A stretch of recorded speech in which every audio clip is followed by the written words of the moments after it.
Pencurian telepon genggam ini terjadi di salah satu toko yang berlokasi di Sukawinatan, Palembang. Dalam rekaman kamera pengawas, memperlihatkan pelaku mengenakan topi untuk membeli pulsa.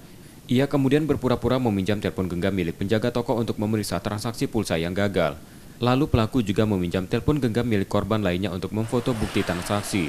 Setelah kedua telepon genggam berada di tangannya, pelaku dengan cepat kabur meninggalkan toko. Meski sempat dikejar namun pelaku lolos. Yang dilihat awalnya dia tuh beli pengisian dana. Tidak lama tuh dia balik lagi sini. Katanya transaksi tadi belum masuk. Makanya dia pengen lihat. Pertama yang diambil HP karyawan di sini. Nah, dengan alasan ingin foto, dia ambil HP konter. Awalnya tuh ditaruh di sini kan HP-nya. Terus dipindahin agak jauh. Nah, karyawan kami tadi agak melek, dia lari. Nah, orang berapa? Orang tua. Saatnya nunggu di mana? Di motor. Rencananya pencurian ini akan dilaporkan korban ke polisi dengan membawa rekaman CCTV.